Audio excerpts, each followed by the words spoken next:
सभी भाई बहनों को ओम शांति।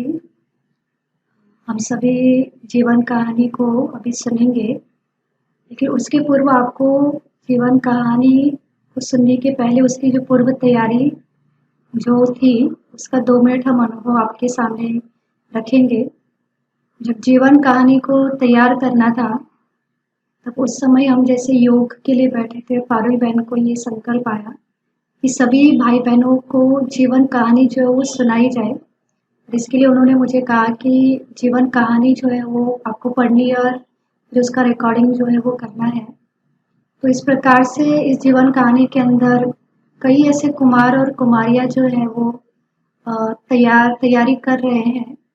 तो जब हमने ये पाठ जब पढ़ना शुरू किया, तो जब हमको ये पाठ मिला तो काफ़ी बड़े-बड़े उसके लेसन होते थे, जैसे 25 पेज, 40, 45 पेज, तो वो पूरा पढ़ना होता था।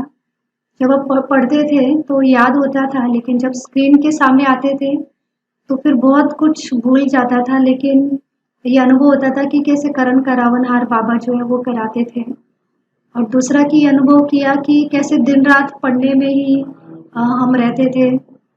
मतलब अगर सोएंगे तो भी वही हमको याद करना है, खाना खाएंगे, काम करेंगे तो ही हमको सारा जो पढ़ा है वो याद करते रहना है। तो ऐसे मतलब उसके ऊपर मेहनत भी चल रही थी। और दूसरा ये अनुभव रहा कि आज तक मैंने अपने जीवन के अंदर कभी ऐसे भाषण या कोई क्लास का रिकॉर्डिंग नहीं किया था, परंतु मुझे ऐसा लगा कि मुझ आत्मा का ये सौभाग्य रहा कि मुझे पहली जो रिकॉर्डिंग थी वो ब्रह्मा बाबा की जीवन कहानी, तो बाबा ने जैसे कि मुझ आत्मा से करवाया, तो इस बात की भी मुझे बहुत खुशी होती है। और दूसरा कि अभी हम सभी जो है बाबा की जीवन कहानी जो है सुनेंगे। मुझे आशा है कि आप सभी ये जीवन कहानी ज़रूर सुनेंगे, क्योंकि सभी भाई बहनों ने बहुत मेहनत से इसका रिकॉर्डिंग जो है वो हमारे लिए, हम सबके लिए किया है। और हम ये जो यज्ञ की हिस्ट्री है, इतिहास है, उसको भी हम जानेंगे कि कैसे यज्ञ की शुरुआत हुई। इसके कई सारे उसके अंदर बातें भी आई, लेकिन ईश्वर का कार्य है जो कभी रुका नहीं और वो फिर चलता ही रहा। तो आइए हम देखते हैं ब्रह्मा बाबा की जीवन कहानी। ओम शांति। पहले तो मैं बाबा को शुक्रिया कहूँगी और फिर मैं पारुल बहन को शुक्रिया कहूँगी कि उन्होंने मुझे मौका दिया बाबा की जीवन कहानी को बोलने का। जब मैं बाबा की जीवन कहानी पढ़ रही थी तो ऐसा महसूस हुआ कि बाबा के मुझे जो पाठ दिया गया था सेवा के रिलेटेड था वो। तो उसमें मैंने जब पढ़ा तो बाबा के लिए मेरी रिस्पेक्ट और भी बढ़ गई और बाबा के लिए और साथ ही दादियों के लिए भी मेरी रिस्पेक्ट और बढ़ गई, क्योंकि बाबा और दादियों ने इतने कष्ट सहे हैं वो तो मुझे पहले मालूम था, परंतु जब मैंने पढ़ा तो मुझे और उसके बाद गहराई में मुझे थोड़ा और पता चला कि किस प्रकार जब बाबा ने दादियों से कहा कि उन्हें यज्ञ के बाहर जाना है सेवा के लिए, तो दादियों ने किस प्रकार ना चाहते हुए भी उनको यह प्यार का बंधन ढीला छोड़ना ही पड़ा और उन्हें सेवा के लिए बाहर जाना ही पड़ा। और फिर बाबा ने भी खूब कष्ट सहे थे कि बाबा ने बहुत सारी गालियाँ भी खाई और उन्होंने इस प्रकार खूब कष्ट सहे। फिर मैं मेरी मम्मी और पापा को शुक्रिया कहना चाहूँगी कि उन्होंने रिकॉर्डिंग में मेरी खूब मदद की।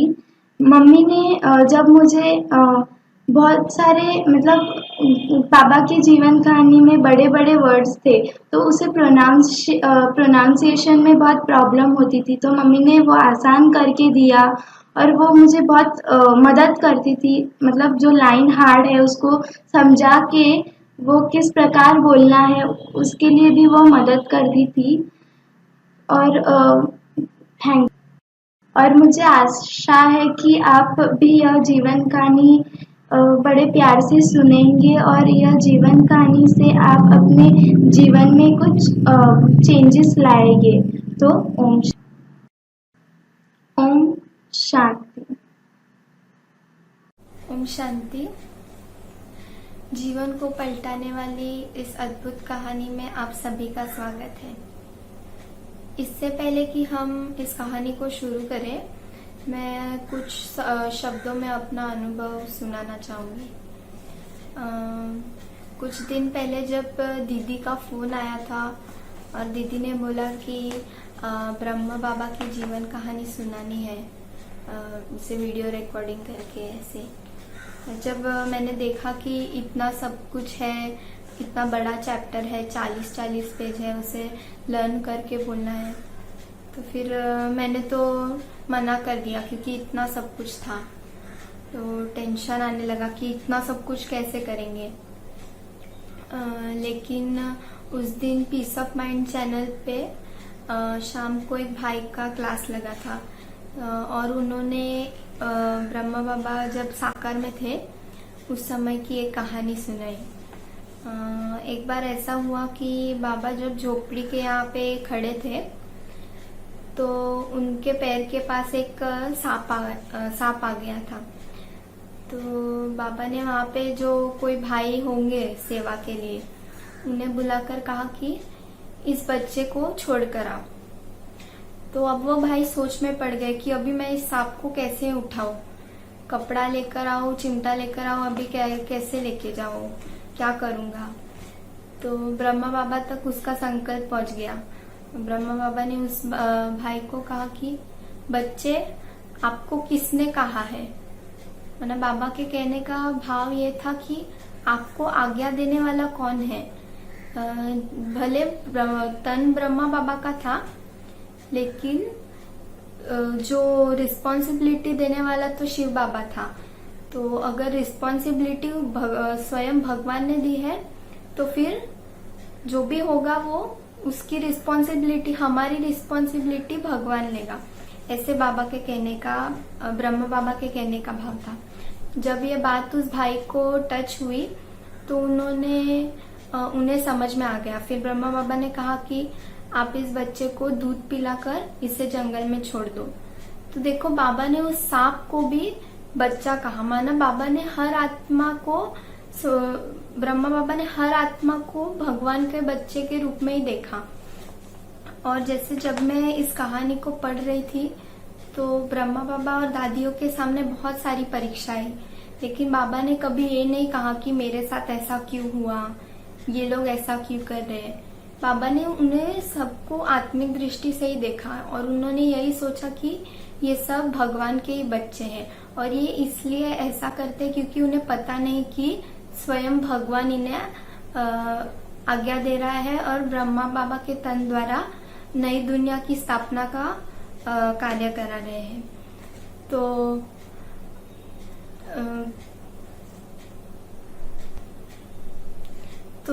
हमें इससे ये सीख मिली कि अगर हमारा निश्चय बाबा पर टिका हुआ हो तो भले कुछ भी हो जाए, लेकिन बाबा हमें उससे पार करा देगा। इसलिए कहते भी है कि सच की नैया हिलेगी डुलेगी लेकिन डूबेगी नहीं। तो उस कहावत के अनुसार अगर हम अपने निश्चय को बाबा पर बनाए रखें तो हम किसी भी परिस्थिति से पार हो सकते हैं, फिर वो परिस्थिति कितनी ही बड़ी क्यों ना हो। वीडियो बनाने का अनुभव सुना रही हूँ। पारुल बेन का फ़ोन आया था, आपको ब्रह्मा बाबा की जीवन कहानी से 5वां नंबर का लेसन याद करना है। तो मैंने उनको कहा, अब इस उम्र में कहाँ पढ़ाई करा रहे हो। तो उन्होंने हंसकर बोला, अभी दादियों को भी तो देखो। मैंने बोला ठीक है, ट्रायल करती हूँ। फिर जैसे ही ऊपर गई बेडरूम में, सबसे पहले बुक ढूंढी और 5वां नंबर का लेसन निकाला और देखा कितने पेजेस मुझे याद करने, तो 10 पेजेस याद करने। मैंने सोचा ट्रायल करती हूँ, होगा तो ठीक, नहीं तो 2-4 दिन में फ़ोन करके मना कर दूँगी, मुझसे तो नहीं हो रहा है। फिर दूसरे दिन से शुरू हो गई मेरी पढ़ाई। बुक, पेन, डायरी, चश्मा मेरे साथ साथ घूमता था। ऊपर बेडरूम में जाऊँ तो ऊपर, नीचे हॉल में आऊँ तो नीचे, पीछे वाले बेडरूम में जाऊँ तो पीछे वाले बेडरूम में। पूरा दिन रट्टा लगाना, याद करना चालू रहता था। खाना बनाते बनाते भी याद करती थी। 2 बार तो मेरे बेटे ने पूछा, मम्मी आपने कुछ कहा? मैंने बोला नहीं रे, वो पढ़ाई कर रही हो। तो वो सब भी हंसते थे। फिर जैसे तैसे रट्टा मार रही थी, चलते वॉक करती थी तो भी रट्टम रट्टी चलती थी। दोपहर में नींद नहीं आती थी तो भी वही याद करना शुरू होता था। रात को सोने से पहले याद करती थी, फिर अमृत वेले याद करती थी। से पूरा दिन 4-5 दिन लगातार रट्टा मारना शुरू किया तो थोड़ा थोड़ा कच्चा पक्का याद हुआ। फिर एक दिन मैंने मेरे बहू को बोला, जरा बैठ कर सुन। तो जैसे उसको मेरे पास में बिठाया तो मेरा तो बोलती बंद हो गई। बोली अभी कोई सामने होता है तो मेरे से तो आवाज़ ही नहीं निकलती है, क्या होने वाला है क्या पता। फिर दूसरे ही दिन पारुल बहन का मैसेज आया मोबाइल में कि 28 तारीख को सबको वीडियो देना है। तो जैसे मेरे लिए तो एग्ज़ाम की डेट ही आ गई। फिर तो मैंने और ज़ोर शोर से याद करना शुरू किया। फिर इतना सिर भारी रहने लग गया था। तो फिर बेटे को बोला अभी कल है ना वीडियो बना ही लेते, जो भी होगा देखा जाएगा। उसने बोला मम्मी कितने बजे बनाना है? मैं बोला 5 बजे। बोलता 5 बजे क्यों? मैंने कहा नहीं, शांति से पहले सो के एकदम फ्रेश रहूँगी तभी बनाएंगे। फिर दूसरे दिन 5 बजे वीडियो बनाना शुरू किया। जैसे ही वीडियो कंप्लीट हुआ और मैंने राहत की सांस ली, जैसे कि बहुत बड़ा काम कर लिया। मैंने इसमें ये अनुभव किया कि वीडियो तो इतना छोटा सा बनाया, उसमें भी कितनी मुझे मेहनत लगी, कितना याद करना पड़ा, कितना अटेंशन देना पड़ा। तो दीदियाँ वगैरह भी ये भी अभी वीडियो बना रहे, अपने लिए मेहनत कर रहे, तो उनको भी कितनी मेहनत करनी पड़ रही है, ये एक अनुभव हुआ। ओम शांति। सभी भाई बहनों को ओम शांति। आज के एपिसोड की शुरुआत करने से पहले आपके सामने इस सेवा का अनुभव रखना चाहूँगी। जब पारुल बहन का फ़ोन आया कि ऐसे ऐसे सेवा है, तो कुछ संकल्प किए बिना ही हाँ कह दिया। और फिर जब देखा कि वो 20 पेज है और वैसे पहली बार ऐसे बोल रहे हैं रिकॉर्डिंग करके, तो अनुभव तो बहुत ही अच्छा रहा। पारुल बहन ने भी बहुत सहयोग किया कि कैसे कैमरा रखना है, साउंड कैसे करना है और रिकॉर्डिंग कैसे करनी है। तो सेवा करने का अनुभव बहुत अच्छा रहा। अभी लॉकडाउन के समय में जब सभी सेवाएं, स्थूल सेवाएं बंद हो चुकी है, ऐसे समय पर जो सेवा का अवसर मिला उसके लिए मैं बाबा का और पारुल बहन का तहे दिल से शुक्रिया अदा करना चाहती हूँ। सेवा करते हुए जैसे लगा कि सदा बाबा का साथ रहा। और यज्ञ के जो पिलर, जो वरिष्ठ भाई बहनें हैं, उन्हें और नज़दीक से जानने का मौका मिला। उन्होंने जो त्याग किया है उसका गहराई से पता चला। हमें तो यज्ञ में बहुत ही आसानी से ज्ञान मिल गया, पर उनके त्याग को देखकर लगा कि सचमुच हम बहुत ही भाग्यशाली हैं जो हमें सब कुछ बहुत आसानी से मिल रहा है। तो इस तरह से सेवा का बहुत ही अच्छा अनुभव रहा। ओम शांति।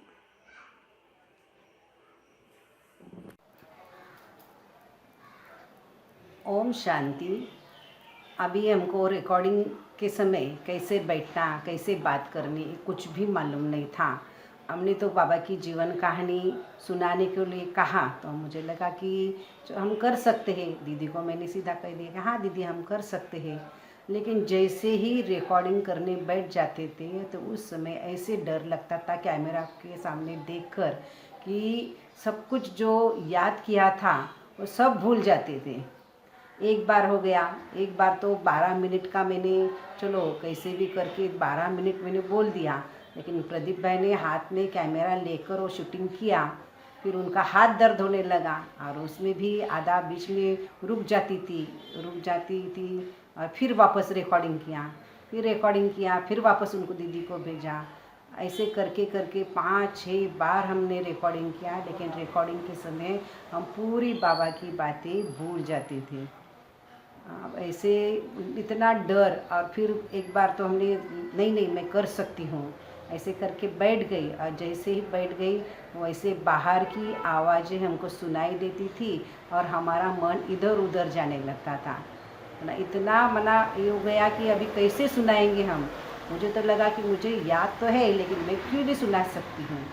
हाँ, गाड़ी की आवाज़ आती थी, बाहर की आवाज़ें आती थी, कोई कड़ी की आवाज़ करता था, कोई फ़ोन की आवाज़ आती थी, कोई इधर से पास होता था, उधर से पास हो जाएगा। तो मुझे लगता था कि अरे सब रिकॉर्डिंग में आ जाएगा और बीच में ही मुझे बोलने की आदत, मैं बोल देती थी ऐसे हो जाएगा, ऐसे हो जाएगा, फिर रिकॉर्डिंग कैंसिल। ऐसे तरह से कैसे कैसे करके एक बार रिकॉर्डिंग हो गया। ओम शांति। ओम शांति। जब घर में कोई विशिष्ट कार्य संपन्न करना होता है या कोई कठिन कार्य संपन्न करना होता है तो अक्सर लोग कहते हैं कि गुरु चरित्र का पठन करो या जो भी इष्ट देव देवताओं पे आपका विश्वास है उनकी पोथी का पठन करो। तो मेरे साथ भी कुछ ऐसा ही हुआ है। जो इस सेवा के लिए मुझे ये पाठ को बार बार पढ़ना पड़ रहा था, बार बार इस पाठ को मैं रिवाइज कर रही थी। तो एक्चुअली पिछले 3 महीने से एक काम जो मेरे लिए बहुत मुश्किल हो नहीं रहा था और जो व्यक्ति इस काम के लिए जिम्मेवार है वो व्यक्ति मुझे मिल नहीं रहा था। लेकिन जैसे ही मैंने इस पाठ को बार बार पढ़ा, हालांकि मैंने सेवा के लिए पढ़ा था, कोई मन में स्वार्थ हेतु नहीं था, लेकिन जैसे ही पाठ को बार बार पढ़ा, आप यकीन नहीं करेंगे, कल ही उसका फ़ोन आया था उस व्यक्ति का, और जिस काम के लिए मैं 3 महीने से परेशान हो रही थी, जस्ट एक फ़ोन कॉल, 3 सेकंड के फ़ोन कॉल पे वो बात हो चुकी थी। तो मेरा पर्सनल अनुभव ये रहा। आशा करती हूँ कि जब आप ये पाठ सुन रहे हो, जब आप ये पूरी सीरीज सुन रहे हो, आपको भी बहुत अच्छे अच्छे अनुभव होंगे। सुख और शांति का अनुभव तो आप कर ही रहे हैं, लेकिन उसके साथ स्थूल में भी आपको बहुत अच्छे अनुभव होंगे। इस आशा के साथ ओम शांति। ओम शांति। मेरा नाम मनीषा है और मुझे बाबा की अद्भुत जीवन कहानी सुनाने का सुअवसर मिला है। मेरा चैप्टर 7 था और यह चैप्टर मैं बहुत बार पढ़ रही थी। तब बाबा ने जो कचहरी की बात सुनाई वो मुझे बहुत टच किया। मुझे लगा कि अपने प्रैक्टिकल लाइफ में इस प्रकार की कचहरी होनी चाहिए। तभी मुझे ये प्रेरणा मिली कि मैं भी इस प्रकार की खुद की कचहरी करके बाप दादा के सामने अपना पोता में रखूंगी और जो कुछ पूरे दिन में अगर गलतियां हुई है तो उसे दोबारा ना करने का संकल्प करूंगी। इस रीति से मैं अपना संस्कार भी चेंज करूंगी। जब यह रिहर्सल कर रही थी तब मेरा अनुभव एकदम विचित्र रहा, जैसे कि मैं सुना रही हूँ और सामने सुनने वालों को मैं नहीं देख रही हूँ, और जब यह कहानी सुनने वाले सुन रहे होंगे तब मैं सुना नहीं रही हूँ। तो यह पूरा वर्चुअल अनुभव रहा। और जब भी कोई सुना रहा है और सामने वाला सुन रहा है तो अपने आप मन में से शब्द निकलते जाते हैं, पर जब कोई सामने नहीं होते और सुनाना है तो थोड़ा विचित्र लगता है। तो आशा करती हूँ कि भले सुनने वाले को प्रैक्टिकल में न देखते हुए भी आप अच्छे से यह कहानी को सुनेंगे। शुक्रिया बाबा, शुक्रिया मेरी दोनों बहनों का, पारुल बहन और कविता बहन, जो मुझे यह अवसर दिया। शुक्रिया आप सब सुनने वालों का, क्योंकि आप ना होते तो यह कहानी सुनाने का सुअवसर ही प्राप्त ना होता। आप सबका तहे दिल से शुक्रिया शुक्रिया शुक्रिया। ओम शांति। ओम शांति। जब मुझे यह कार्य दिया गया कि तुम्हें 12 नंबर का लेसन चेतन ज्ञान गंगाएं पतितों को पावन करने की अलौकिक सेवा में कैसे तत्पर हो गई और पढ़कर वीडियो बनाकर देना है, तो पहले यह देखा कि लेसन कितने पेजेस का है। देखा कि 25 पेजेस का है। पढ़कर वीडियो बनाना थोड़ा डिफ़िकल्ट लगा। बार बार पेजेस पलट पलट कर देखे कि किसके बाद क्या है, क्योंकि घर का भी काम करना था और ऑफिस का भी काम करना था। बार बार लेसन पढ़ा, लेकिन जब वीडियो बनाने का ट्रायल किया तो लगा कि ठीक से याद ही नहीं आ रहा है। फिर पढ़ना पड़ेगा। अमृत वेला योग के बाद लेसन पढ़कर नोट्स बनाने शुरू किए, फिर पढ़कर वीडियो बनाने का कोशिश किया। जब लेसन पढ़ रहे थे यह अनुभव हुआ कि कैसे पहले के बीके भाई बहनों ने आदि में सेवा के लिए कितनी मेहनत की। बाबा ने जहाँ जहाँ वहाँ भेजा, वहाँ वहाँ जाकर उन्होंने सेवा की। किसी को ट्रैवलिंग करना नहीं मालूम था, किसी को करेंसी या सिक्के का ज्ञान नहीं था, कोई पढ़ी लिखी नहीं थी, फिर भी सेवा के लिए रेडी। तो क्यों ना हम, जब रेडीमेड सब कुछ मिला है, तो सिर्फ थोड़ी सी मेहनत, पढ़ना और याद रखना, और आपको क्या करना है, सिर्फ सुनना है। तो ज़रूर सुनिए। जब कमल सुंदरी दादी का अनुभव हम पढ़ रहे थे, तो पढ़ रहे थे कि उन्हें शिव बाबा ने एक प्रोग्राम दिया था, जिसके बदौलत उन्हें दिव्य दृष्टि मिली थी, और वो सतयुगी देवताएं जन्म को देखती थी कि वहाँ कैसे बोलते हैं, कहाँ कैसे उठते हैं, कैसे खाते हैं, है ना। बोलते तो बहुत धीरे धीरे है और खाते बहुत कम। तो जब भी हम बोलने लगते तो यह याद आता कि हमें बहुत धीरे धीरे बोलना है, और जब भी खाना खाने बैठते तो यह याद आता है कि बहुत ही कम खाना है। तो हमारी यह छोटी सी कोशिश या मेहनत कहो, आप यह वीडियो ज़रूर देखें व सुने और अपना फीडबैक ज़रूर दें। ओम शांति। यह वीडियो ब्रह्मा बाबा की जीवन कहानी की किताब से आत्माओं का मिलन परमपिता परमात्मा तथा प्रजापिता ब्रह्मा के पाठ पर आधारित है। यह वीडियो की शुरुआत करने से पहले यह वीडियो बनाने का मेरा अनुभव कैसा रहा, यह मैं आपसे सबसे पहले शेयर करना चाहूँगा। तो जब दीदी ने और बाबा ने मुझे यह सेवा दी, तो सबसे पहले तो मुझे बहुत खुशी हुई कि इस लॉकडाउन की स्थिति में बाबा ने मुझे घर बैठे बैठे यह सेवा करने का चांस दिया है। पर मुझे बाद में यह लगा कि इतने बड़ी किताब से इतना बड़ा चैप्टर मैं कैसे प्रेजेंट कर पाऊंगा, क्योंकि मुझे ऑफिस का भी 10-10 घंटा काम होता था। तो मैं बहुत सोच में पड़ गया। पर फिर मुझे बाद में यह एहसास हुआ कि यह काम तो मुझे स्वयं भगवान ने दिया है, यह काम तो मुझे स्वयं शिव बाबा ने दिया है, तो यह काम करने की शक्ति और ज्ञान भी वह मुझे देगा। तो सबसे पहले तो मैंने सोचा कि मैं इसे बस रीड करके सुना दूंगा। पर जब मैंने यह कहानी पढ़नी शुरू की और इस पे अध्ययन करना शुरू किया, तो मुझे यह एहसास हुआ कि यह कहानी तो बाबा के हर एक बच्चे की है, यह कहानी आपकी है, यह कहानी मेरी है। जब हम बाबा से सबसे पहले मिले, जब हम ज्ञान में सबसे पहले आए, तो हमने जो जो अनुभव किया वो सारी बातें इस कहानी में लिखी हुई हैं। तो यह कहानी हम सभी बाबा के बच्चों की है। तो मैंने सोचा कि मैं इस कहानी को बस पढ़ के नहीं, इसे अनुभव करते हुए सुनाऊंगा। तो सबसे पहले मैं शिव बाबा और पारुल दीदी का बहुत बहुत थैंक यू करता हूँ कि उन्होंने मुझे इस सेवा के लिए चांस दिया। शांति। सबसे पहले शिव बाबा का शुक्रिया, फिर पारुल दीदी का शुक्रिया जिन्होंने मुझे चांस दिया, क्योंकि मैंने ये बुक कभी भी नहीं पढ़ी थी, तो उनकी वजह से मैंने ये बुक पढ़ी।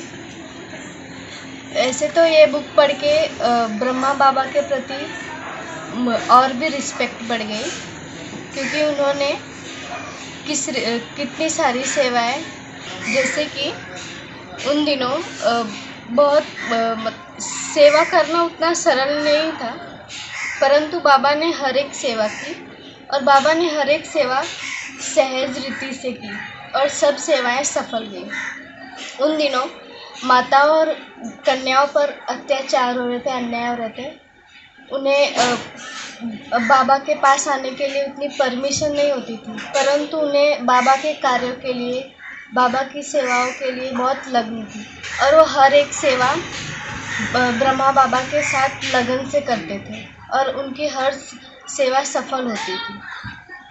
तो हमें जब भी सेवा का चांस मिले, तो हमें वो चांस छोड़ना नहीं चाहिए, हर सेवा दिल से करनी चाहिए।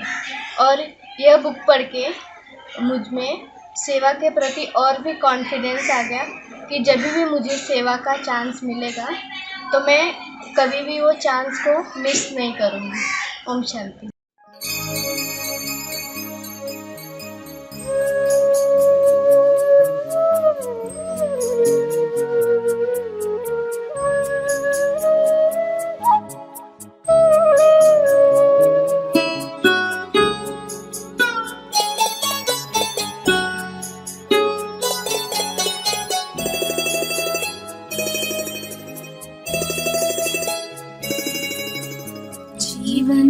के दाता सांसों के स्वामी, ये नैया की पतवार तुमको है अर्पण। जीवन के दाता सांसों के स्वामी, ये नैया की पतवार तुमको है अर्पण। प्राणों के प्यारे बाबा हमारे, प्राणों के प्यारे बाबा हमारे, तुझे तेरा सब कुछ समर्पण समर्पण। जीवन के दाता सांसों के स्वामी, ये नैया की पतवार तुमको है अर्पण।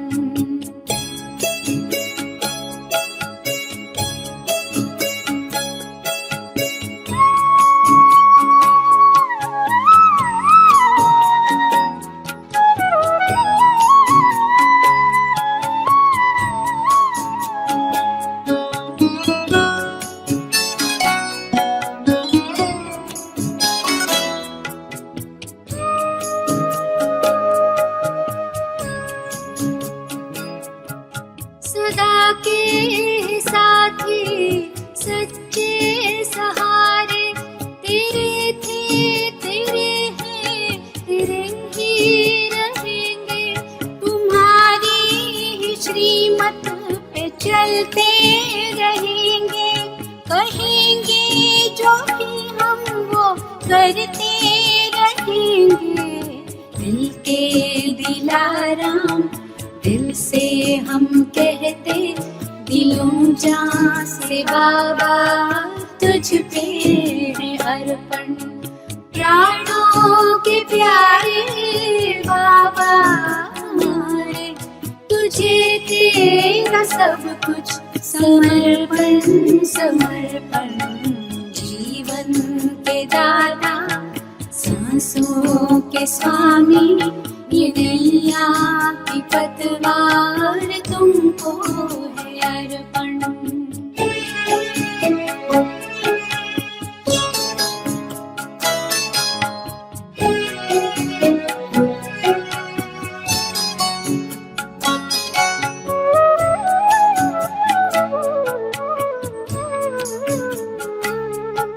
नहीं पास अपने है देने के काबिल, दाता विधाता को क्या दे सकेंगे। किए तूने हम पर है एहसान इतने, के जीवन भी देकर चुका ना सकेंगे। कि जीवन भी देकर चुका ना सकेंगे। ये मैंपन मेरापन, ये कखपन ये जीवन, ये संकल्प हर बोल अर्पण है धड़कन।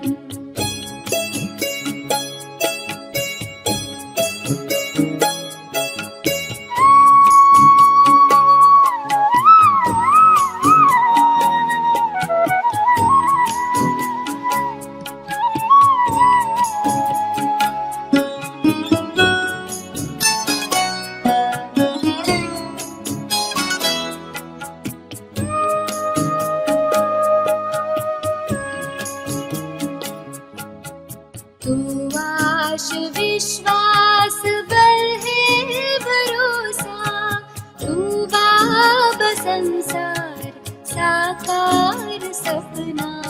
अगर टूटती सांस काम आए तेरे, अहो भाग्य जीवन बने धन्य अपना। यही एक अरमां है दिल में हमारे, कि हम में दिखे तू बने सदर्पण। प्राणों के प्यारे बाबा हमारे, तुझे तेरा सब कुछ समर्पण समर्पण। जीवन के दाता सांसों के स्वामी, ये नैया की पतवार तुमको है अर्पण। जीवन के दाता सांसों के स्वामी, ये नैया की पतवार तुमको